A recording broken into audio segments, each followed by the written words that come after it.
you can spend approximately 500 to 1,000 hours on all this. I believe it. And that's with hiring most of the workout. 500 to 1,000 hours. And I think my average profit that I make on a fix and flip is around. You're checking out the Investor Shed podcast with Nick Beveridge and Jeremy Kitchen. They're on the path to financial freedom and they're taking their community with them. Stay tuned for the best free real estate investing advice on the internet.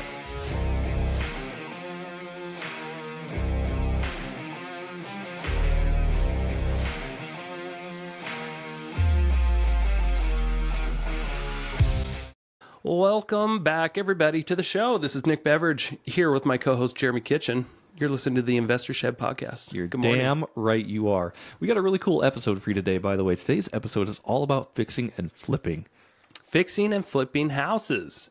We've talked about it in the past, like specific case studies, but I don't think we've ever covered the subject in general and in depth like we did today. This is like an episode where I think Nick and I both have a lot to talk about. We went over on time, but it was all really good content and it was all really informative. So if you're looking to get into fix and flipping, this is going to be the episode for you.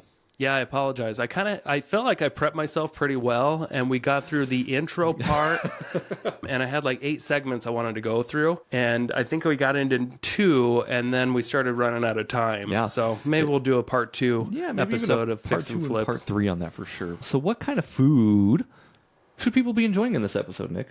Tropical tangerines. Tropical tangerines. Don't get the untropical ones. Those are gross. Yeah, you don't want the Eskimo ones. Gross. Eskimo tangerines are full of mosquitoes. In frozen tundras.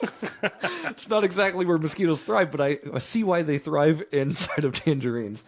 You got me there. Good job. Tropical tangerines, ladies and gentlemen, from the tropics, not from the Eskimos. You heard it here first. Enjoy the episode on fixing and flipping. Enjoy. I'm pretty excited. We are going to talk today about fix and flips. I freaking love fix and flips, man. This will be a really good subject. A lot of good knowledge coming in, and yeah, you're going to be learning from the master and kind of the apprentice here. So it'll be a really good episode. Why is your voice so soft? It's Monday morning and I'm being sultry. It's not working apparently. How was your weekend? It was good, man. It was good. Busy as always, but life's good. Can't complain. Sorry we missed your game night. Oh, that's okay. Nobody showed. Well, at least it wasn't just me then. It was a 5-minute head start. Yeah. Yeah. 5-minute heads up. That's okay. But let's dive into this today, Nick. So fix and flips is the topic of discussion today. Yeah, and I don't think we've done one episode where we just talked about the topic in general. I mean, I know we've had case studies where we've talked about certain fix and flips and that kind of stuff. But I don't think we've actually like gone deep into the actual subject itself. Let's dive deep then. And me, myself, so I've, from what I can see over the last 10 years, I believe I've done about 30 fix and flips. I looked this morning. I tried to use my brain, memory. How'd that work for you? It hurt. So I went to my email and I was like typing in our LLCs and settlements and trying to just pull up the old records. So I kind of put it all in a spreadsheet. I'm like, okay, it looks like I've done about 30 fix and flips. Sure. And what people need to know is you've done more than 10, less than 100. So Right. vague number there, but it's actually accurate. So you've kind of been around the block as far as fix and flips go, and you've been doing this, like you said, for about 10 years. So you've grown quite accustomed to how it actually works and what you should be looking for. Yes. And I would like to clarify here, I am not an expert. It doesn't mean I'm good at fix and flips. I just believe that I have experience. Right. That's it. Yeah. I think when you've done 30 fix and flips, you've gained some experience and you can share some bit of knowledge, Right. but it doesn't necessarily mean that you're super good at it. Right. Or that you're an expert. Right. Which I don't claim to be either of those, but I do claim to have experience. Yeah. And I'd like to share you what I've experienced. Yeah, and I think honestly, Nick, your experience will go a long way to the listener and the viewer, because you've been a part of so many deals. Like you again, you know what to look for, you know what to look out for. Hopefully by now you're starting to learn that stuff, right? Like, I mean, like me as an apprentice, like I don't quite know what to look for yet, And that's okay. and that's okay. You're right. I'm still Totally. confident in doing it, but like I'm not like I can't analyze the deal as fast as you. Yeah, Right? and, that, You know and the that's deep totally dives fine. into stuff, so. Yeah, and hopefully by the end of this episode, if you stick around till the end, you will be able to maybe analyze as quick as I do. Yeah. And analyzing is just a start. Yep. You know, it's just the rough math if it's a quick yes or no, or I need more info. Well, let's start there then. If you want to start at the beginning, obviously analyzation is one of the first steps you should absolutely be looking at before you decide to get into a fix and flip property. Well, hold up. So for those that haven't listened to us before, because apparently we have those now. We have listeners that haven't listened to the last 100 episodes we've done. Welcome to episode 10 something. I've just announced that, I've done so many fix and flips and stuff, 30 or so. But that doesn't mean that you haven't done anything. Right. Tell us how many projects have you been involved in? Let's see if I had. I don't have it all laid out in front of me too. My memory isn't exactly like, oh, I've been doing this many properties, but like 4 to 5, I think, is like the number of flips I've been actively involved in. So, yeah. a lot of those have been partners with you. I've partnered with other people. I've done hard money lending on flips, so like I gained that knowledge and that side of it as well. So you're not coming at this with complete ignorance. No. You've got some experience under your belt. So I just want the listeners to know that, right? And just don't make any preconceived judgments on Jeremy's part when we talk about this stuff, because he does have experience so far. But I'm also like, I'm in a stage in my life where like I know I don't know everything, and that's A-okay. I tend to partner with people who know more than me, who have done it better than me, and I can make wins for both of us. But I haven't done everything, but that doesn't mean, again, like Nick said, I'm ignorant on the subject. I'm still open to learning, and I think that's the best place for a lot of people to be, to know that you don't know everything. True that. So here's what I've learned overall about fix and flips is that it's not really real estate investing. Okay. And I say that because Dave Ramsey said it. You are, in a sense, investing cash into a project, but the traditional real estate investing is buying and holding, right, for a long-term profit, because you almost can never lose if you buy and hold. And I mean, you can still lose, but this is speculative. This is high risk, potentially high rewards, and can be very high losses sometimes if you're not doing it right. So it's a very risky game. It is a job. It's not passive whatsoever. Yeah, I mean, you can get it to a spot where you have your team in place that does everything, and you can make it passive, absolutely. But I think you have to climb a few hurdles before you even think about getting to that point. And I'm going to counteract you just a little bit here. I know you talk about flipping is not real estate investing, and on its core, yes, you're right. But you are technically investing in real estate. Like you're buying a property in hopes to turn a profit. And right. It's short term. Yes, it's short term real estate investing is how I would consider it. Yeah, it's short term. It doesn't have to be, for sure. Yeah. I mean, it's short term capital gains. But what you got to know is that when it comes to like how you're doing your taxes, this is a job versus investing long term. Sure. This is when it comes to separating out the assets and what your main goal is. And your goal can change. When fixing and flipping a house, you can decide halfway through, man, I'm going to keep this. Yep. This won't be a flip anymore. This is going to be a long term investment, which I've done that a few times. I wish I did it a lot more. Sure. But it has been a fantastic way to earn big chunks of cash. Right. But I mean, when you go through and you actually calculate all the hours that you can spend sourcing deals, learning about the subject, making offers on properties, negotiating, raising the capital, then closing, then actually, going through the whole renovation process that can last a few months of fixing up a property, going to the dump a million times. Yeah. And you can outsource a lot of this, but realistically, when you're just getting into it, you're going to be pretty hands-on whether you like it or not. Right. That's just the way it's going to be, unless you've really got your systems dialed in or you're more of a passive investor. Right. But the amount of hours that you can spend on a project, and then even, at the finish line, when you finally got it ready to sell, you're still spending a lot of time on that when it comes to selling off the property. And then you get your payday sometimes, but it's still not over. I mean, you still have to do accounting and you still have to finalize the books for the next year and that kind of stuff. And I went and I played with ChatGPT a little bit to come up with the amount of hours that you could spend on a fix and flip. And I want to address this up front before people get too honed into the idea that this is something that they want to do, especially if they have like a full-time job or something, because I don't believe this is something that you can realistically do efficiently without having a lot of free time. Sure. So just to give you an idea, I went through when it comes to researching, making offers, doing all the things that I just kind of said. You can spend approximately 500 to 1,000 hours on all this. I believe it. And that's with hiring most of the workout. 500 to 1,000 hours. And I think my average profit that I make on a fix and flip is around 47,500. Okay. So you take that and then you go right in the middle, let's say 750 hours. You're making about $62 an hour Yep. fixing and flipping homes. So you're not getting rich. Right. But it's a good way to make some good cash. Yeah, this is in no way a path to like true wealth. I think the saying is like, like if you want to get wealthy, you hold. If you want to get rich, you flip. Something like that. Yes, that's true. Yeah. So like, yeah, with flipping, like it's a good way to get a lot of cash and a lot of lump sum cash, but it doesn't recycle itself. It's not like the Burr method where you're just like putting it back into another deal, or paying down equity or paying down other payments or buying other properties. This is just a chunk of cash that you get that's just heavily taxed, to be honest with you. It can be. It can be, yeah. Sometimes, I mean, if you're only flipping 1 or 2 homes a year, sometimes, depending on how you do your taxes and what else you got going on, sometimes you're not going to pay as much as you think. Sure. You could have a lot of write-offs. But, and that's another thing I have to catch myself when I say you make these big chunks of cash. All you're doing is you're forcibly saving your money because you can't...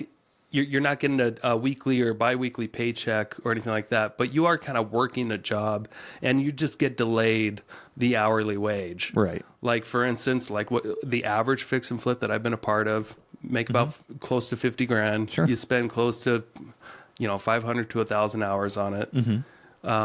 You just get your cash later. Right. And you get it in one chunk. It's delayed gratification, but like not as But delayed it's a as good anything way else. to not, but that means maybe you've saved for 3 to 6 months. Yeah. I didn't spend my money that I earned. Right. But here it is now. Now I can spend it. Right. Does that make sense? Yeah, it does. And again, like I think like what you're talking about, like the idea of real estate investing as this, like me personally, I think real estate investing is a lot of things. Like if I'm doing a private note or a hard money loan, that's real estate investing. I'm investing in real estate. But like what you're talking about, again, like it's more of a job. Yeah, it's just a fun, exciting thing. And like, why would you fix and flip a home if it's so risky? And I've had to ask myself that question several times. I just enjoy doing it. Right. I enjoy, if you look at the board, taking the red house and turning it into the blue house. I get tremendous satisfaction, over the last decade. I've had the privilege to drive all over North Idaho, and I get to point out a fix and flip I've done. Yeah. Here and there, like within a few miles from each other, always. Yeah. And I know luckily I live in North Idaho where it's not that big. And I've only done about 30 fix and flips, but I've also bought and fixed up rentals that I've resold, and Yeah. it's kind of, I like to pretend that they're in that category too. Sure. But I got to tell you, it's just fun. Yeah. It's fun to see it come together, even though it's massively painful when you're in it. Right. Sometimes, like, gosh, got to make another big interest payment. I didn't, wasn't expecting to go 20 grand over budget on this house. Right. Got to come up with the money somewhere. I Thankfully, think have you're credit absolutely cards. right on that. Like, I've never not had fun fixing and flipping a property. Yeah. Like, it might be stressful as hell when I'm in it, but like, damn, I freaking love making something ugly and making it like pretty and like putting my hard work into it and putting our systems into it and watching the finished project just shine and get sold. It feels so good to do that. Yeah. And something I've always been confused on too is like there's a lot of people that just hate fix and flippers for some reason. But I don't understand it. I feel like you're doing a really good thing for society. You're helping out a lot of local contractors get money. You're helping out like the local economy. You're just this little tornado of putting cash into the community. Right. And yes, you're buying a distressed asset that's doing nothing, that a seller sells at a discount. Yeah. And then you come in here and you have the capital because the potential is there to fix something up. You hire a bunch of people to work on this property. You sell it to a retail buyer. They're happy. Yep. Everybody's pretty much happy. Yeah. And even the seller's happy to get rid of it because they don't want to deal with it. Yeah, typically it's a problem property for them too. But and if you live on a block that has a fix and flip and that fix and flip is happening, you should be really happy that's happening because it actually makes the value of your price of your home go up as well. Yes. Yeah. And that's something that neighbors do end up appreciating. Yeah. It's not an eyesore on your block anymore, and it's effectively made your house worth more money because the street you live on doesn't look as shitty. Yeah. Totally true. So, what is the process of a fix and flip? What would you say the first step is? The first step, in my opinion, is figure out what you want to do and how big of a renovation you want. Figure out your scope of work and what you're willing to do. Are you looking for a cosmetic fix and flip? Are you looking for a gut job? Once you figure out what exactly it is you're looking for, then you can kind of put that out in the world. Like, okay, I'm looking for a cosmetic fix and flip in the North Idaho area. I would take Kootenai County, Bonner County, something like that. I'm looking for a house that I can potentially add a bedroom to.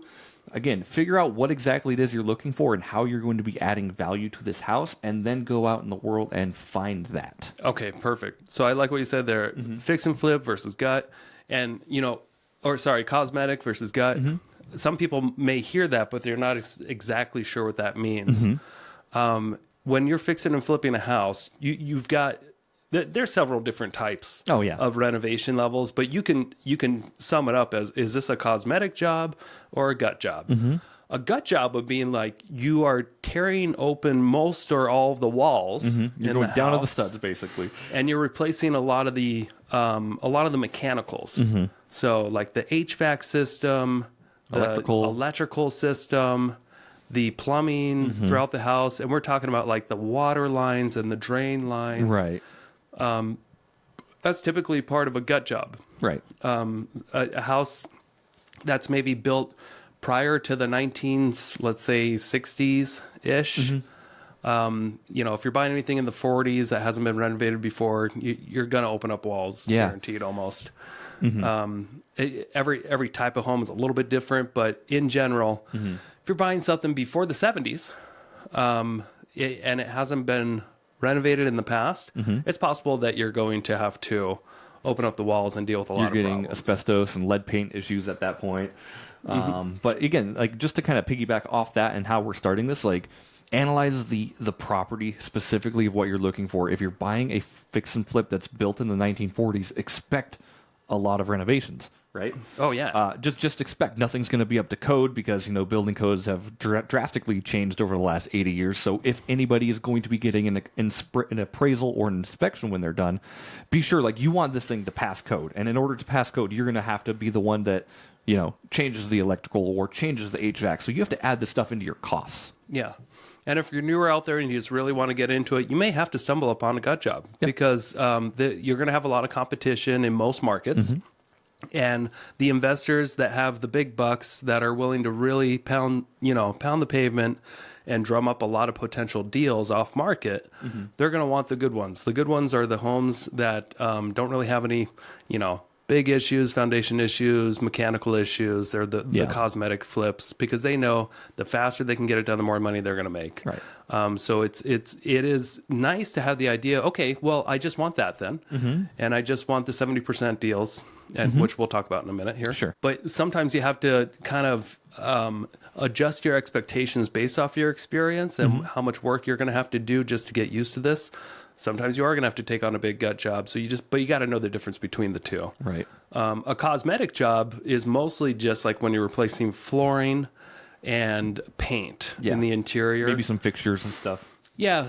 And what we mean by fixtures are like lighting fixtures, plumbing fixtures, so like the faucets, and then sometimes the kitchen can be considered just a cosmetic flip as well. And that's where you tear out all the cabinets and you redo cabinets and countertops. That's considered a cosmetic flip, right? In my experience.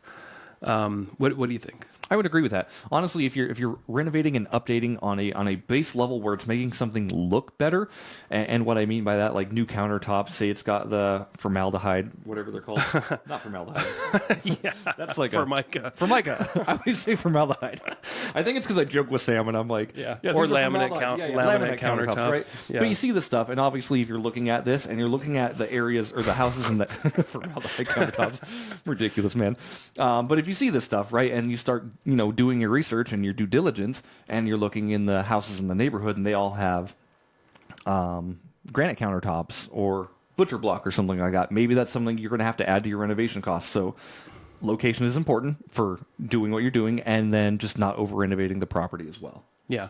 So, sorry, I mean, this is a free podcast, so we might be getting a little ahead of ourselves here in the process. We're already talking about renovating. Let's get back to like when purchasing and what kind of guidelines that you should really consider. So there's this rule out there called the 70% rule, which when I finally kind of piece this together in my head, because 10 years, I guess I've been wanting to be an investor for like 20 years. Right. And I finally took it up about 11 years ago when I was at a real estate seminar. And it wasn't the first real estate seminar I went to at all. But they finally kind of broke down the math of buying a fix and flip, and they made it seem very they gave a lot of confidence to just this formula. The formula was two pieces of information. When you're analyzing a house, you need to know what is its ARV. ARV is after repair value. So that's the one number you got to figure out. What could this house be worth after it's repaired, after repair value, or after improvement value? Yep. So after you make improvements, what should it sell for? You got to know what that number is. And how are you going to find that? Multiple ways. I mean, if you're a real estate agent, you should be able to figure that out. Yep. You should be able to look at homes in similar areas, ideally the same neighborhood or the same grid, with the same type of layout, same utility. If you're looking at split entry homes, then you should really only be looking at comparables that are other split entry homes. So you got to be careful about how you come up with this after repair value. It should be accurate and conservative. Yes. To go off that a little bit, so you said if you're a real estate agent, you can do this. If you are not a real estate agent, how can you tell people to get accurate comps? You find a real estate agent. I love it. Yep, exactly. And it doesn't, I mean, if you're North Idaho, I do that for you. Right. So you call me. That's my job. The cool thing about it, and this is like, it works almost like a symbiotic relationship here. Like if you're talking to a real estate agent saying like, hey, I'm planning on purchasing a fix and flip property. This is the property I'm looking for. How much do you think it could be worth when I sell it? Average 6 months out or something like that, right? So and you need to give them an idea what you're going to do to the property. Right, exactly. And a good thing you can say is make it like the retail comps. Right. Move-in ready, what's selling, market value, move-in ready. So fresh carpet, fresh paint, and the real estate agent, more, the real estate agent is absolutely going to do this for you. Do you know why? It's because they want to list your house when you're done with it. Yeah. So this is building basically a future relationship with a real estate agent, right? So if I was going to come to you and say, hey, I'm going to do a fix and flip in this area of Coeur d'Alene. It's a split level, 3-2, blah, blah, blah. I'm going to add a bedroom and a bathroom, so it's going to be a 4, 2.5 or something like that. Yep. Can you find me comparables in the area so I know what kind of my target is when I sell this thing? Or better yet, could you do a CMA for me based off this address, Right. based off these types of repairs? Now, I got to warn you, if you're going to ask somebody, a real estate agent, to do this, and you have confidence that they have the skills to get it done and get it done correctly, you should expect to give them some business, because it does not, it does take them some time. And their time is worth, everybody's time's worth money. Yep. So, like, you probably wouldn't expect a plumber to come work on your house for an hour and then expect him to pay nothing and then never give him anything. Right. I mean, I don't think that's reasonable. Now, if you ask a real estate agent to do some, run a CMA for you, give you an accurate idea of what this should resell for, it's going to take them an hour or two. Yeah. So make sure that you're going to actually use that agent, respect their time, use that agent when it comes to reselling the house. If you're not going to use that agent, ask if you can pay them for their time up front to Right. do a BPO, or if they know somebody that will. Yeah. Or hire an appraiser. BPOs, by the way, are brokerage price options or opinions, right? Yeah, broker's price opinion. Okay, yep. Yeah. And that just gets the brokerage to say, like, yeah, this is what we think this property will be worth. Again, it's almost like your comparable market analysis right there. So, Yeah. yeah, absolutely. Respect your real estate agent's time, and try to build a relationship with these people, because again, these people are going to be the ones who want to help you get your house sold. Yes. So building They're going to those, be on your team. Yeah, Don't fuck your teammates right away. building those relationships right up the way, like, just being out in the open about what you plan on doing, whether you're going to use them or not, is okay. But make sure you're respecting their time. Make sure you're offering to pay for the CMA or the BPO or whatever it is. Yeah. So. And it's okay to be like, look, you just be upfront about it. Be a good communicator. Yeah. Say, listen, Mr. Real Estate Agent, I know we haven't worked together before. Mm-hmm. I'm planning on fixing and flipping this property. Could you help me out with a little bit of research? I need to figure out what this ARV is. Yeah. It's going to take some time of yours, and I'd really honestly like 2 opinions from 2 agents. Right. Could you just be as realistic with me and give me any advice you can on this? So, I mean, just say it up front. Right. Which is fine. A good agent is going to be like, yeah, I'll take that risk. Right. I'll risk my time. And you're going to find a few things when you're doing this part of the deal. So obviously, if you're buying a fix and flip property, odds are, unless you're going to wholesale it yourself, you are buying this property from a wholesaler. Now, the cool thing is, I want to mention to everybody, like, your wholesaler will probably give you ARV, after repair values, as well, built into their spreadsheets. Yeah. It's not always accurate. And that's why it's important. It's designed to be optimistic. Right. It's designed to be optimistic. So you see these numbers on a piece of paper and you're like, oh, that works. That absolutely works. Trust but verify. Trust but verify. Thank you so much for that. Get an actual real estate agent's opinion who is not affiliated with the deal. Yeah. And ideally, which with agents, you just got to be careful how much work you're asking for. Right. If you don't already have this deal under contract. Right. Now, I'm going to say, Jeremy, most fix and flips, yeah, a lot of them come from wholesalers, but a lot of them come from the MLS too. Sure. So you don't always have to be just finding wholesalers to find flips. Find a few real estate agents that deal with a lot of investors in the area and ask them all to send you properties that come up in the MLS that could make sense as a fix and flip. Yeah. And tell them, what your standards are. I'm looking to buy something at 70% of its after repair value minus its repair cost. And that's the second item that you need to know. So you need to know your ARV. You need to know your repair cost estimate. Yeah. Now, this is something that is going to vary like crazy it's going to vary a lot more than an ARV. Right. It's going to vary depending on who's doing it, when it's getting done, and what you're planning on doing within the house. So if it's come from a wholesaler, they may give you a rough idea. They usually just pick a number closest 10,000 that they think. Right. They just pick a number. This. Yeah, yeah. 40,000. A $40,000 job could be an $80,000 job. It could be a $15,000 job. Yep. When they say 40,000, just expect that it needs at least a cosmetic job or more. Right. But this number is usually acquired by experience, or an actual bid from a contractor. Which, when you're looking at wholesale deals, likely it hasn't been looked at by a contractor, Right. And it takes a contractor so much longer, so much more time to put together a bid. So I would hold off, if I were you, on asking a contractor to give you a bid on a property unless you already have it under contract. Right. Unless you're absolutely serious. You're within your due diligence period. Yes. And when you're within your due diligence period, if you're under contract, and this is where you've given a buyer or a wholesaler some earnest money, you've signed a contract, you have 30 days to close, or 15, or 23, whatever it is, you want to give yourself some time to do an inspection. Yes. No matter what, always get an inspection. Even if you're the most experienced real estate Yes. fix and flipper, for God's sakes, get an inspection on your properties. I buy inspection reports on flips I do. I have not always done it in the past. I did it when I first started, and I made a lot of money. I stopped doing it about halfway through, and I fucked up a lot. I started doing it again, and I'm safe. How much does like an average inspection report cost?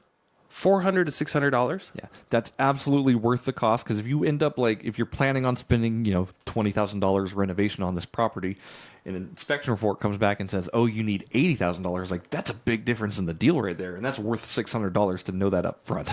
Yeah. And an inspection report isn't going to catch everything, but it's going to catch a lot more than you will before you ever, because that's their job. Right. Their job is to go through and look for all the problems and put it on a report. And it is worth its weight.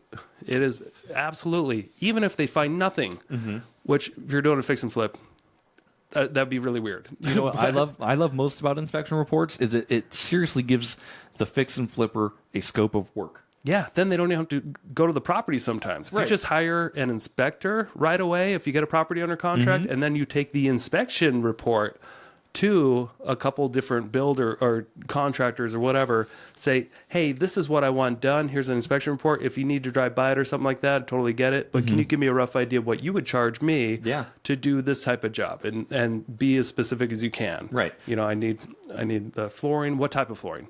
Well, carpet in this room, what type of carpet? Yeah. a max of up to $250 a square foot, and I want an 8-foot pad with the vapor barrier. You're going to have to, you're unfortunately, this isn't easy. Right. It's going to take a lot of time, and you've got to have the time devotion towards this, or you're just going to constantly be hitting a wall and having a lot of headaches, because if you don't put in the prep work up front, the work will come to get you later. Yes. The work doesn't get away from you. Right. But it may come a little late, and there may be penalties. Right. And it's important to get be aware of all these things when you're analyzing deals. Things are going to end up costing money. What I typically like to do is anytime anybody gives me how much do you think it's going to cost for renovation? Say it's going to cost, $30,000. In my head, I'm adding an additional $5,000 or an additional 20%. I'm like, okay, it's probably going to be more than that, because First rule is expect it to go over, because it most of the time will. Yes. So there's a really good book out there called Flip. Okay. Written by Gary Keller's team, the Keller Inc. It's part of that series, the Millionaire Real Estate Investor series. It's a green book called Flip. I wish I had a copy of it here. But it does a wonderful job of laying out the different types of renovations you can do, and different kind of categories and recommendations. So just if you need a resource out there to help you through that, that's something I would definitely check out. But one of the best things you can do to get an idea of what kind of renovations do I need to do is to look at the ARV comps. Yep. Look at your comparables that you want to try to mimic, and say, oh, I guess I need those kind of countertops. I guess I need that kind of flooring. Yep. I guess I need that kind of siding. Yeah. I guess I need that kind of landscaping. Looks like I need a driveway. The gravel pit isn't going to cover it because all my comps have asphalt, Right. or concrete. There's study your comps of what you want to be like, and then it will make doing the renovation a lot easier to make decisions. Right. And like I was talking about with that inspection report too, it's just so easy. It's so good to have that information in front of you. You don't have to fix every single thing that's on that inspection report. No. In fact, you shouldn't fix everything that's on that inspection most. report. But you should fix a majority of it for sure. But there's things that you can just kind of let go because they're not important to the dealer, important to the comps, of course. So yeah, in general, when you're fixing and flipping a house, you're putting it on the retail market, trying to get a retail buyer, and ideally, the inspection report shouldn't have much left on it. Right. Buyers aren't really, when they're spending $400,000 or $500,000 on a house, they kind of want it move-in ready. Yep. And the best thing to do is to get that done ahead of time before they do an inspection. That way you don't have issues later and you don't have to do renovations again. Yep. Honestly, that's one of the biggest headaches about doing fix and flips is that you're taking a pig and you're turning it into this beautiful lion With a beautiful mane. Yep. with a beautiful mane, and it's got to be combed. Yep. The mane has to be combed. You gotta comb the mane. Otherwise, people aren't going to pay a premium. They're going to expect a discount if you're giving them a shit product. Yeah. And that's absolutely true. Because they're going to get an inspection report on their end as well. They're going to see through all the bullshit that you've done on your flip if you've done anything wrong. And they're going to either ask you to fix it or they're going to ask for a discount when it comes to selling it on retail. And that either eats into your bottom line or it doesn't. Yeah. But if you're like, but Nick, you just told me to make it look like the comps. A lot of the comps aren't like perfect. You're right. But you got to be better than your comps. If you want to sell your house, you're fixing and flipping. This is part of the game. It's a beauty pageant and a price war. Yeah. You know, your comps, ideally you're only looking at sold comps, but you got to look at your competitors too. Yep. It's a beauty pageant and a price war. You got to be priced better. These days it's 2024. It is not 2021 anymore. You can't just put any house on the market and expect it to sell at full price in 2 hours. Yep. So you got to be competitive price-wise. That's why you have to get the 70% rule discount, which I don't think we talked in depth yet about that. We didn't. We should dive into that. Yes, for sure. Okay. So beauty pageant, price war, put a pin in that. Let's go back to the math. The math is more simple than you can imagine, as long as you keep it this way. So you want to buy an asset at a 30% discount minus the repair cost. So in addition to your 30% off, you want to take off what it's going to cost you for the repairs, and make sure you add your buffer too. Yep. Now you may be thinking to yourself, but what about all the other costs? Holding costs, insurance, the landscaping, the power bills, the utilities, the sewer, water, all that other stuff, the porta potty. Yeah. You don't need to account for everything when you're doing the upfront initial 70%. Right. Because that covers it. You're not making a 30% profit. No. After selling costs and everything, you're shooting for about 15% with most fix and flips. Sure. Now, you can absolutely try to do more, but that means that you're going to have to get insanely good deals, which are harder and harder to come by. They are, yeah. Even that 70% rule, it's hard to find deals just with that number as it is. Oh, yeah. No. You got to create them. Or work with wholesalers, and wholesalers, too. I mean, they're not giving away 70% deals right off the bat, but they may if they're having a tough time selling them. Right. And this is what I've had luck with wholesalers for the most part. They'll put a deal out there a little too high, maybe at any 85% deal or so, which is like most of their deals. And it'll sit there and not get much action, no attention. And eventually they kind of get desperate and they got to start dropping it. Yep. What I think most wholesalers that they'll get a property under contract for 70%, 65%, something like that, of what they think the ARV is. Sometimes they're a little too conservative, which is awesome. Yeah.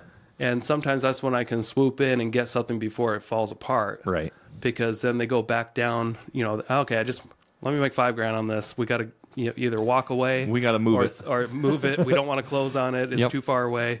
And that's where I'm like, I'm coming. Hey. I'm coming. Nick loves that. Yeah. Oh, they're getting panicky. Ooh, it's my time to shine. Let's go. Another Priest River deal. Here we go. I saw that one they put out the other day. And I'm coming to it. I was going to talk to you about that. Wednesday. Okay. That's But funny. I'm having somebody else Okay.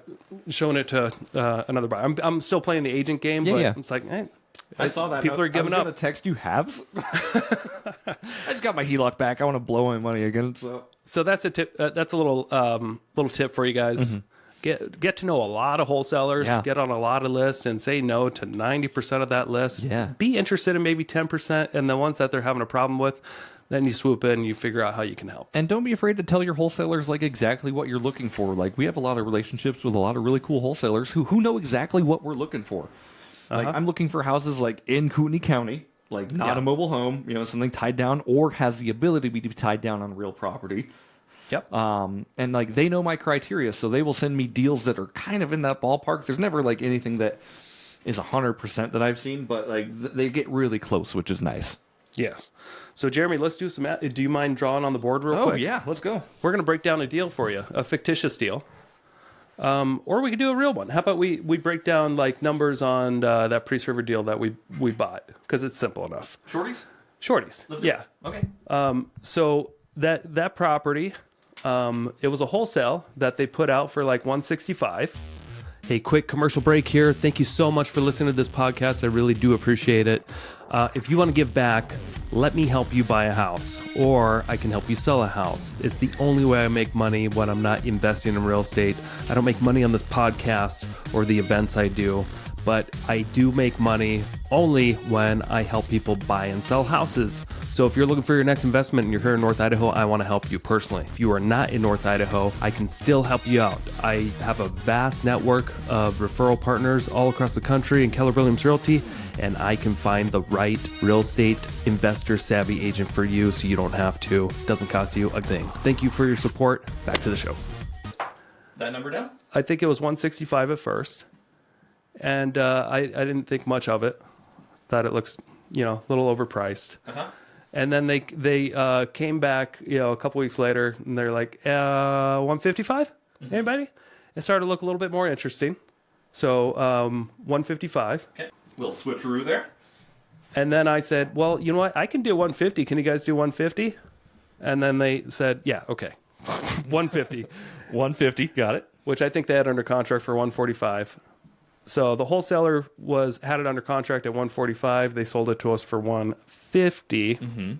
And I figured that the after repair value conservatively in this town was $300,000 ARV. So if you take $300,000 and multiply that by 0.7, you get $210,000. So write down 210. 110. Okay. And then subtract. We figured at least about $50,000 in repairs. They already had an inspection report, which was nice, and we were going to partner with Dennis, so it was going to cost us about $50,000 to get done. So 50. So 160K. Yep. So 160 was our maximum allowable offer. And we got it for 150. Still got it for 150. Yep. We didn't have to pay the full 70%. I wasn't comfortable because it was in another, it was north of town. The economy was kind of up in array. It was just, it wasn't in a neighborhood or anything. It was just on like a dirt road. Yeah. It didn't mean that because it met the 70% rule, I wanted it right away. Yeah. But we got a little extra discount. We got it for 150. And then what did we end up spending on repairs? I don't remember. Well, so we budgeted 150 because we had a contractor partner at the time, but he backed out. And I'll tell you what we spent. He didn't back out because he wanted to. He backed out because he got hurt, by the way, and it was very unfortunate because I was really looking forward to working with Dennis. I think Dennis is just a splendid human being. So. Oh yeah, totally. Yeah. So I'm gonna pull up the realistic number here. Joe gets him all the time. You get him all the time. I was jealous. I wanted Dennis on the deal. So what we ended up spending. Okay, I want to say it was like 94,000. 94. Okay. It's not going to pull up here, but that was my memory. Okay. So 160 plus 94 type of deal? Yeah. So 150 plus 94, right?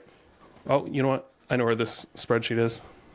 Nick's going to find the spreadsheet. Stay tuned, ladies and gentlemen. So the numbers don't always work the way you think they're going to work, and that's why you need to have this big margin.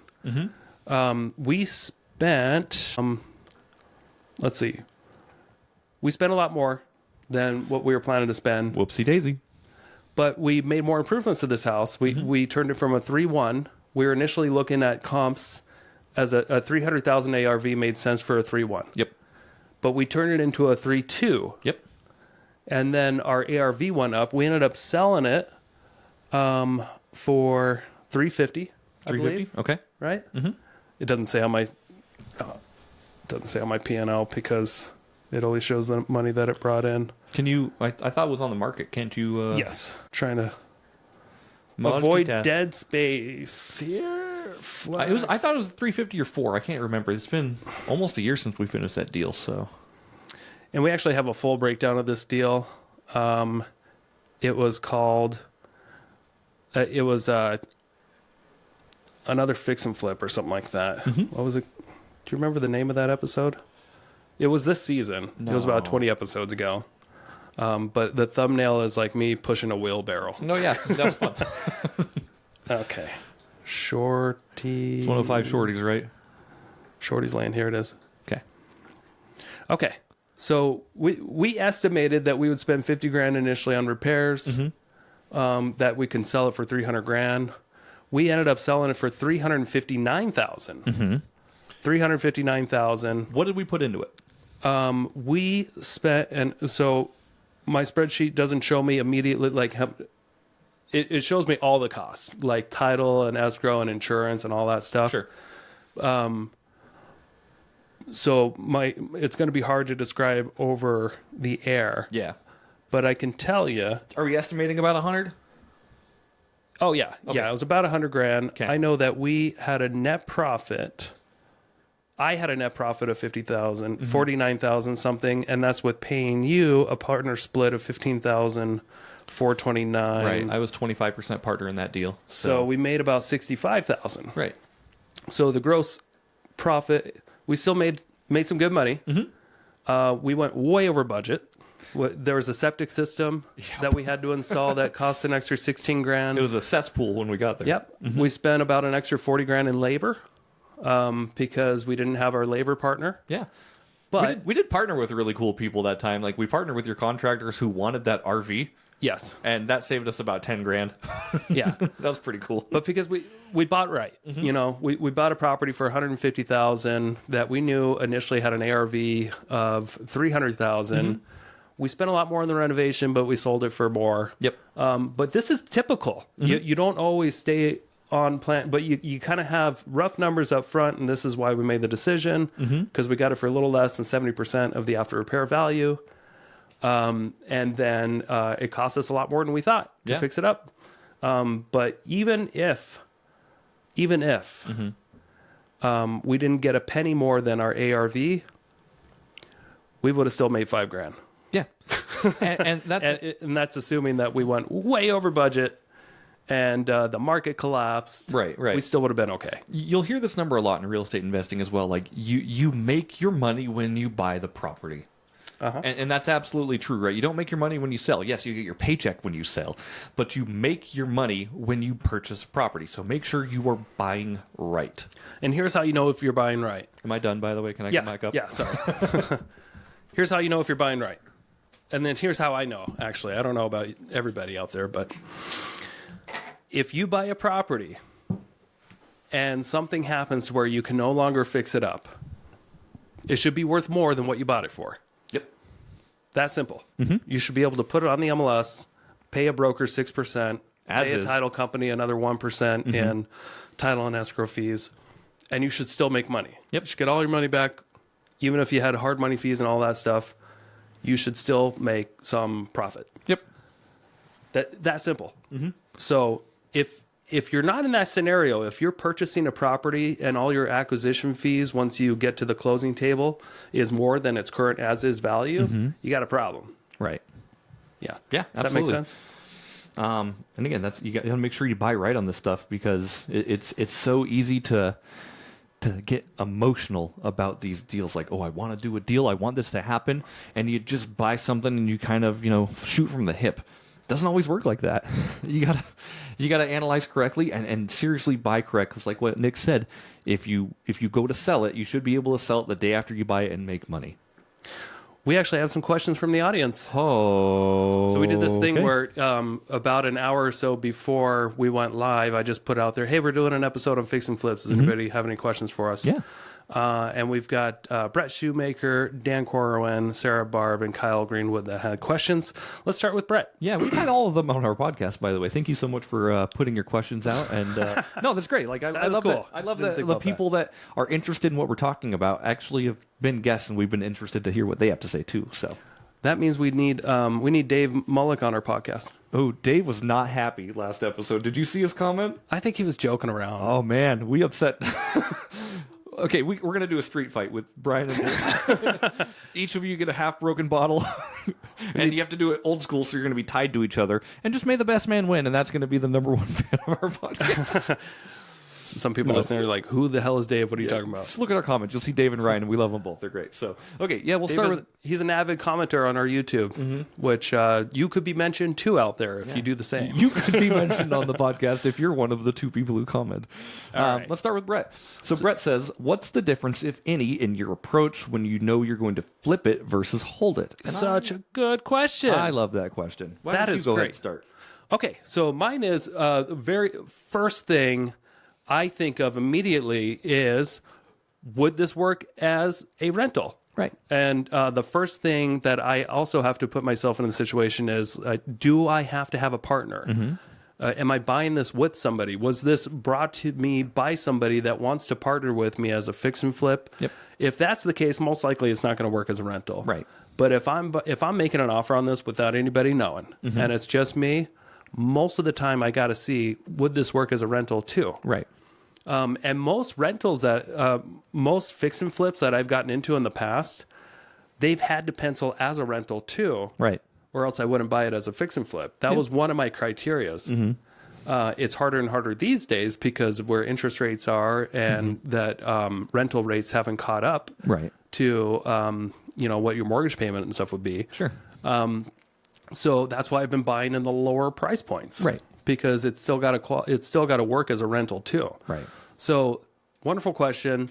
Yeah. So my approach is, can I keep this as a rental? Because I know, based off experience, my experience, I've always made more money in my rentals Yeah, than of I course. have with my fix and flips over time. And you're building equity and you're building cash flow. Like, yeah, of course. Like, Saving taxes. if you can hold it, absolutely do it. It's amazing what delayed gratification will do to your wealth. And to put in my 2 cents on this question, it's almost what Nick says. Like, anytime I do a fix and flip, like, the first thing I look at is, can I keep this as a rental? Do I have the funds able, or do I have the resources available to keep this long term? And even if I'm working with a partner, like, I've asked this, I think, on all of our deals, like, what are the chances of we keeping this into a rental? Yeah. Like, how does it work like that? Like, show me on paper how it looks like. And our first deal, we're like, hey, let's do it. After we went through the trials and errors of trying to sell it, then we're like, let's just keep it as a rental. Right.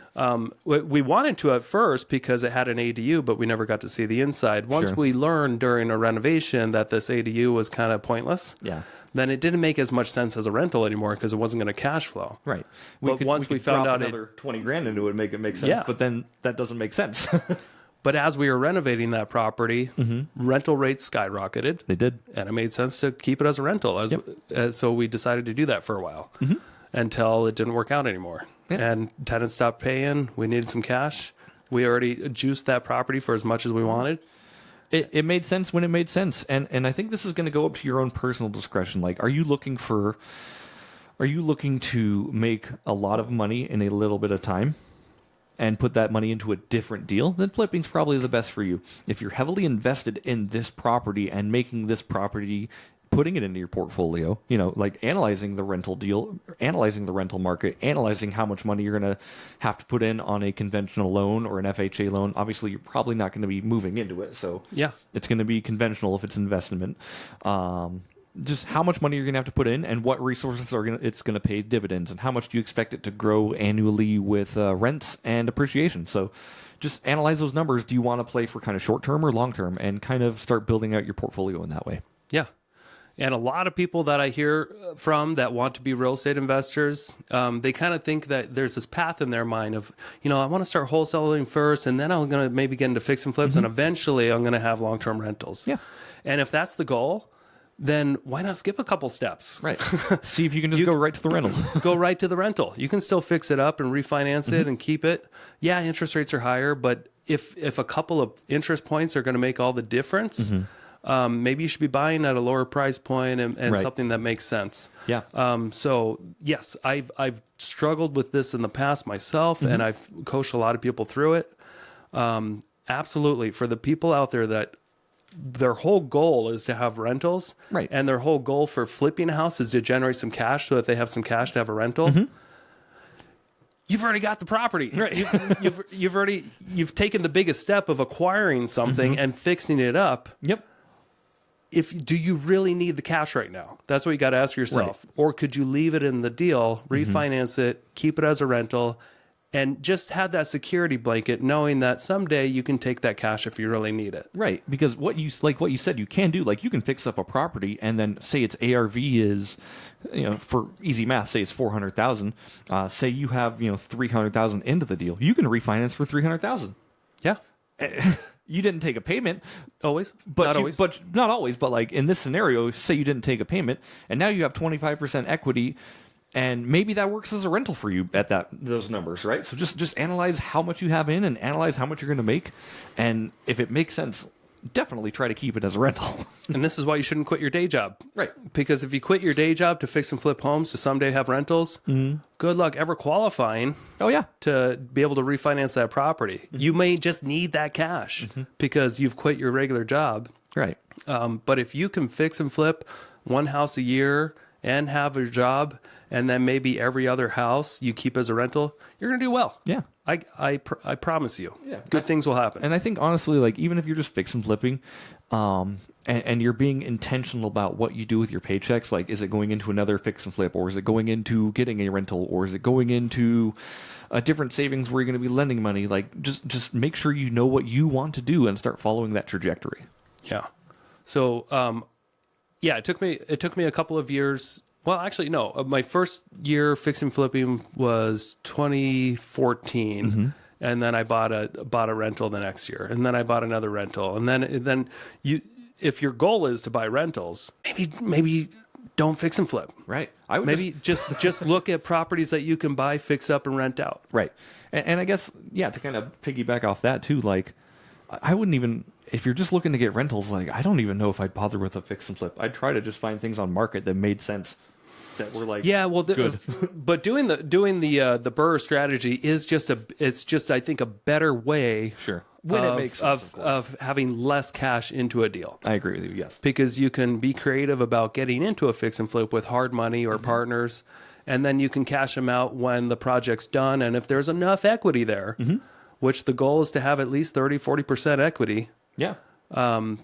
If you can have that much, refinance it, get some of your money back that you put into it. But if you don't need the profits, if you can leave most of the profits in the deal, and then you have another source of income coming from somewhere, your regular job or your other, if you're a power washer, so whatever you're doing, that, in my opinion, is the best way to build wealth over time, is to try not to sell these things. Because looking back, like this morning, at all the houses that I fixed and flipped from like 2015 to 2020, good God, if I would have kept them, it would have been hard to move on to the next, of course. Of course, yeah. But I had a job. I was a real estate agent. I was bringing in enough income. I didn't need to always get those profits. Sure. To move on to the next deal. Yeah. I could have refinanced most of them. Coulda, woulda, shoulda. Coulda, woulda, shoulda. Yep. But this is why we're having this discussion, so that you can learn from my mistakes. That was one of my biggest mistakes, flipping homes, was not keeping them. Yeah. And I mean, like, if I could have kept all of the fix and flips that I worked on, I absolutely would have tried to make it happen, but it just wasn't feasible. Most of the times I ended up needing little bits of cash, or I needed to get paid back to put money into another deal. It always, like, refunds into itself, is what I've noticed. Yeah. Dan Corwin says, he had a couple of questions here. One of them we kind of went over. He says, what does renovating look like? We kind of dove into that a little bit. What does over-renovating look like? Over-renovating. Oh, sorry. Over-renovating. So read the question, fool. No, thank you. Yeah. Okay, good question. Yes. Over-renovating is something that I don't think it's easy to do. I think it could be easy to do, and I'll let you kind of dive into it here, but I want to just say, like, again, I think people get so involved and, like, tied up in these properties. It's emotional versus logical. They like, I want to make this thing the best, and I think a lot of people have problems with that, Nick. Yeah. So, okay. Over renovating is when you're doing more than what's needed for the comparables, right? Because you're always trying to mimic and maybe be a little bit better than comparables. But it doesn't. Over renovating might be, I'm going to fix and flip this house, and instead of putting LVP flooring in that I can get for $2 a square foot, I'm going to spend $450 on this nice bamboo flooring. Yeah. Because I'm pretty sure buyers will pay a premium for this. Yeah. And they might in a different price range. Like if you're selling a $900,000 home, or $1 million plus, sure, it might be more important to do that. But if you're in a resale market where you're like in the 400 in North Idaho, 400 to 600 range, LVP flooring is going to be fine, and people won't know the difference between a $2 flooring and an $8 flooring. That's correct. Yeah. So that's over renovating. Most times in like a median price point market, like, people are just looking for a solid place to live. That's pretty much up to what the neighbors have. Yeah. So they want to keep up with the Joneses too. So, like, again, just kind of rip off and duplicate what everyone else on your block has done, and shoot for that target. Another example of over renovating. Let's say that you're the system that you need a new heating system in the house, and all your comparables in a very affordable low end price point has radiant heating, like either baseboard heating or cadet heating. And let's say you're trying to resell in the 300,000 range in a rural area, and you know that these baseboard heaters are old and yellow, and you should really get a new HVAC system in your mind. And you spend 20 grand to have a retrofitted duct system, throughout the property. Right. That's over renovating. Yeah, I agree with you. You don't need to spend 20 grand on a new system, retrofitting, when all the comps are showing you electric baseboard or cadet heating. You can go spend $200 per cadet heater with install per bedroom. And get a job like that done for $1,000 versus 20 grand. Big difference there. And I've seen people do similar things that just maybe don't have the experience of what is necessary. Yeah. So great question that I almost overlooked. Yeah. No, over renovating, it just looks like, just not doing your proper due diligence, I think, is what it actually boils down to and looks like. I've seen people under renovate. Yeah. I've seen people under renovate too. How does that end up working out? Not good. Not good. They end up having to sell the home for a discount. Yep. Below what the neighborhood comps are. Right. Next question from Danny said, what are some things to consider with hard money lender fees versus most costly terms? Good point here. Now, if we may be a little biased because we lend hard money, and I've gotten so many damn hard money loans. Yeah. It's like second nature to me. In my experience, you got to know what the alternatives are. Do you have the cash? Yep. Or do you need help with that? Right. With a hard money loan, what will eat you alive is your time. Yes. That's, in my experience, the biggest expense. If you make, and so here's what's not as big of a deal that most people may make a decision over. If you have one hard money lender that says, I'll give you this loan, here's a typical thing: 12% interest, 3 points. Yep. Meaning 3 points up front. Let's say you're getting a loan for $200,000. 3 points would be $6,000 in fees up front. Yep. $6,000 for doing the loan plus 12% interest, and that's around $2,000 a month in interest only. What's gonna get you that people under consider is if you go 6 months over. But which a lot of inexperienced flippers tend to at least spend 2 to 3 times longer on a project than what they anticipate. So that's one of the biggest things you need to consider, is that if you are inexperienced, you need to triple your time frames of what you think things may be. If a contractor says I can get this done in 5 weeks, you need to 3 months. budget for 15 weeks plus time to resell. If an agent tells you we can get this done and closed in 30 days, you need to budget for 90 days. Right. Because there's also going to be times where you'll be under contract with a buyer and it falls through at the last minute, or it falls through a couple of times, or it may sit on the market for 3 weeks. You need to budget appropriate time frames and just hope to be better. Right. So what will eat you alive is going over on time, because the time is money when you're flipping and fixing and flipping homes. And there's not a huge difference, honestly, between a hard money lender that quotes you, 11% interest rate and 3 points, and one that quotes you 12% interest and 3 points. Yeah. You're talking about a couple $1,000 over a year, period, versus... Go ahead. Yeah, I've had this conversation with Dan a lot because I've actually done hard money for loans with him. But I've told him, like, if you're looking at this from a way of like, okay, this person's charging me 12% interest and 2 points, and this one's charging me 10% interest and 3 points. Like you're just effectively splitting hairs there, bud. Find a hard money lender you like to work with and you know who can get shit done, and just start building a relationship with them. Even if it's not me, start building a relationship with them so they can see that you can perform on your note, and the more you can perform, I would wager the easier your terms will be in the future. But not everyone gets that for free, and you have to put in the work to get there. And typically experienced hard money lenders aren't cheap. No, exactly. When you get presented an opportunity at 0 points, 10% interest, you may want to jump on it. I see a lot of red flags with that stuff, but go ahead. But they're not and in my experience, the funds aren't always available, and you're dealing with somebody that maybe doesn't have their systems in place. Right. When it comes to, at the end of the loan, they're like, oh, wait, how do we do the reconveyance? Or we had this problem once. Our hard money lender was in Europe. Yeah. And we couldn't get a hold of them for a couple of months as our deal sat there and spoiled. So you got to be, I would be more selective over who you're dealing with than the actual fees, and make sure that you just budget for the fees before you make an offer. Be realistic with before you ever even shop the rate, what you can expect to pay. And what you can expect to pay in 2024 on average is around 12% a year. Yeah. 12% annualized.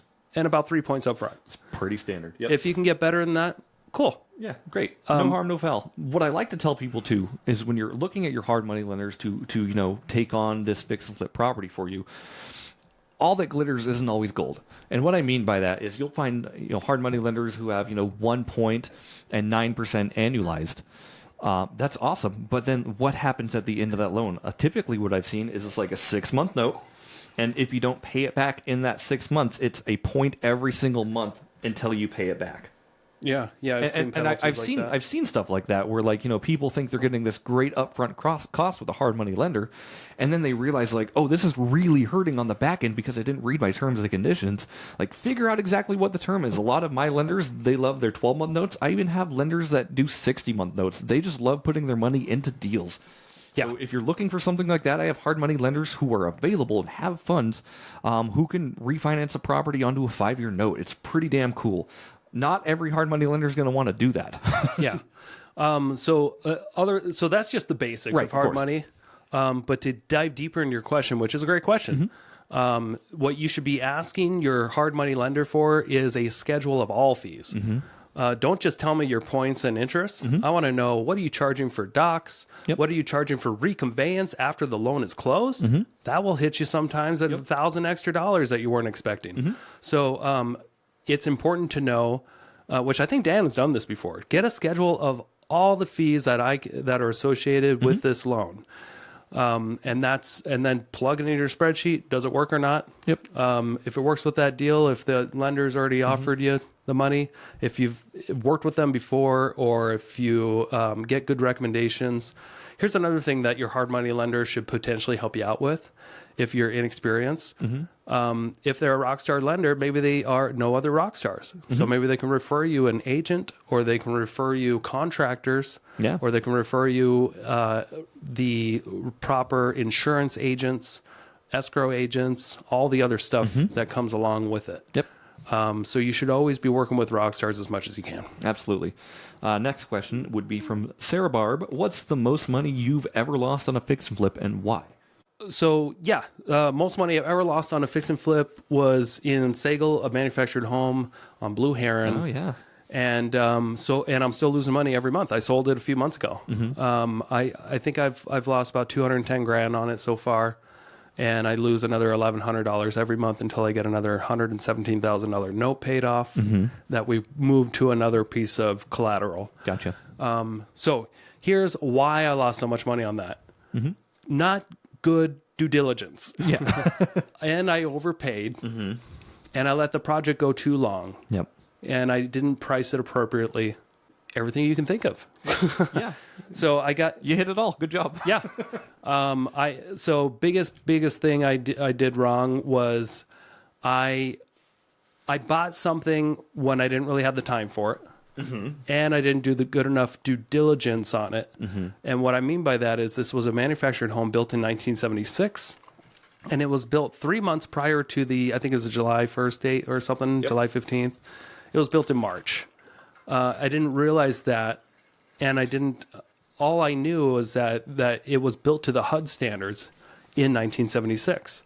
And we had an old appraisal report with an addendum saying that they certify that this was built with these tags to the 1976 HUD standards, and it was on real property. And I brought that to a couple different lenders, 2 of them. I thought I was doing good due diligence, Sure. but it still wasn't enough. Right. So I brought it to 2 different lenders to check out, and both of them were like, I'm pretty sure you're going to be fine. They were more concerned with the HOA because the HOA didn't allow manufactured homes. Oh, weird. But this manufactured home was placed there before the HOA ever came into play. So I was actually more concerned with that. Right. But I should have been more concerned with, I was buying a manufactured home built in 1976, and I was assuming that a buyer could get a conventional loan. Yes. And I've been to that property, and it's got the beautiful views of the lake right behind it. And that's another thing, too. Maybe I was too optimistic on waterfront and the beautiful views. It was a pond. It was secluded. It was pretty. It was called a lake, but it wasn't as great as I imagined it. I got my emotions tied into it because I remember I lost the opportunity to purchase it like 7 years before that. Okay. So this was an emotional purchase for you. It was. Okay, good to know. Yeah, I really wanted to buy it because it came up again. And when I first had an opportunity to purchase it at $76,000, Should have. ended up buying it for $400,000. But at $76,000, this was back in like 2014. Sure. And it was a bank don't know loan. what you don't know. It was a repo at the time. And I think I got it under contract, but they had to pull out because it wasn't foreclosed on properly. It had title issues, and the seller, the bank, had to pull out. And then I think it eventually resold, and I missed it because it went back on the market. I should have put it on I'm glad I didn't buy it, actually. Or I did buy it. I should have bought it back then when it was a lot less. Yeah. But I made the assumption that it was worth more than it was. And can we talk about it? I know we're running over an hour on this episode already. Are we? Yes. Okay. But just like so you bought it because it was an emotional purchase, because you wanted it earlier. Yeah. And you bought it from a wholesaler that you've never actually worked with. Right. Yes. Bought it from a wholesaler I never actually worked with, and he made anything I wanted to hear. He just said yes. Yeah. Yeah, it can do that. Yes, it can do that. Blah, blah, blah, blah. So anyway, we didn't really, once I closed on it, we kind of had it on the back burner, and I was overwhelmed with too many projects. Couldn't really get to it in time. I bought it at the peak of the market in March of 2022. Oh, yeah. So the value dropped the next month. But what's weird, you never know where the rates went peak of the market is. Like Right. you see a trajectory going up, and you're like, great, this is going to keep going up, right? Like trajectory survey says it's going to go up, but what goes up usually must come down. So Right. just don't just look at the market and what the market's doing that month. Like take a look at the last year, right? Yep. Things happen in cycles as well. So like, is this going to end up being a good purchase? Yes, no. That's up for you to decide. Yep. So I took, we under renovated it for the market, which off the comps, it made sense. I put it on the market, but it got no activity. It got no activity for a few months, which I wasn't used to. And then we took off the market, we renovated it, we put it back on. It went under contract at a $50,000 loss. Yikes. Okay. But it was over a year now. I had to get rid of it. And then eventually I found out it doesn't qualify for conventional financing. That buyer backed out, had to keep dropping the price every week, kept dropping it for another 6 months till eventually it sold for $350,000. And I lost $204,000 up front, and then I've been every month since then losing about another $1,100 Gotcha. So you're still paying on a note for a house you don't have. that I sold months ago. Wow. Many months ago. Yeah. Last year. That sounds like a whole episode right there. But So it happens. Flipping houses can be risky. yeah. But buying rentals can be risky too. Like I mean, rents can go down. Like it's all risk. Like investing doesn't come with no risk. There's risk in all this stuff. You just have to choose your risk, of course. Yeah. And this ties in well with what Kyle Greenwood is asking. What are some of the mistakes people make when analyzing a property for a flip? The biggest mistake, they're too optimistic. Yeah. That's it. Optimism will kill you. when you're analyzing a deal. They're too optimistic for what it can sell for, and they're too optimistic with how little money it will take to renovate. Right. And they're almost always wrong. And I'd say another thing that people get wrong when they're analyzing a property is it's an emotional purchase like you bought, right? Because you were emotionally connected to this property you were going to buy 10 years ago, and now it came available again. Maybe that's something triggered in your brain, like, oh, this is my chance to actually get the property I wanted, right? Oh, yeah. You got to come at it from a number standpoint. Good due diligence. Dive into the property. What can it actually sell for? What do I actually need to do if it's made in March of 1976? Trigger a red flag in your head, like, okay, this isn't going to be the property I need. Do those things and find those numbers before you finalize your purchase in your due diligence and inspection period. Can't say that enough. Just analyze the hell out of your deal. Don't overanalyze it, because I think you'll get analysis by paralysis there. But run it through a good spreadsheet. Nick's got a good spreadsheet on his website, actually, northidahorei.com, that I like to use for my fix and flips. Yeah, go to free tools, click the button. You don't even have to put in your email. Yep. We'll change that eventually. Yeah. We're going to get your emails we'll eventually. get your information. For now, it's still free. but it's a good thing, right? So run it through an actual spreadsheet of people who do this for a living, and there's hundreds of sheets out there. You can buy sheets, you can get ones for free. Just find one you like, and as you go, obviously, you're going to end up tweaking the numbers. Like, okay, this sheet doesn't have this formula. Add the formula in, right? Yep. And just build a spreadsheet. And if it looks good on paper, don't just buy because it looks good on paper. Like, continue your due diligence. Go look at the property. Make sure everything's exactly as you think. Right on. All right. Final step. Once you sell the house, make sure you keep some money for taxes and roll your profits into the next deal. Yeah. Easy peasy, unless you want to lose all steam. Make sure you're definitely keeping money for taxes and putting your profits. Obviously, take what you need to live and survive off, of course, but like as much money as I can put back into a real estate deal as I can from a deal absolutely happens. And here's a little tip that your family may love, because it does take a lot of time from your family, but just tell your family, hey, every fix and flip that we do that I make money on, I'm going to take you guys on a vacation. Right. So that's kind of a cool little thing you can do that I've heard people do. We've done it a few times. Yeah. But just, if you're making 50 grand on a flip, it doesn't hurt to like maybe take 2,500, $3,000 to the side and be like, I'm going to take my family to Mexico. Right. Every time we do one flip. Yeah. That way they're on board. Right.